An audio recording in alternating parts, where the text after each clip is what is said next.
ôi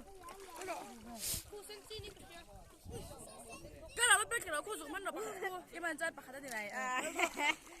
trang sở bên cái đó này à khu này là cái ít ra rồi tôi bị bạc cái tiếng số mươi là ít ra rồi anh tê anh tuy viết bằng phải thi việc gì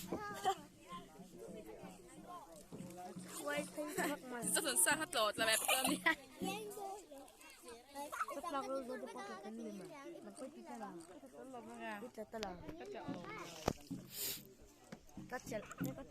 phải vậy chứ giờ做佛的担当啊 sahabat kan ni mah sahabat em mà tiếng rồi tên anh không Facebook này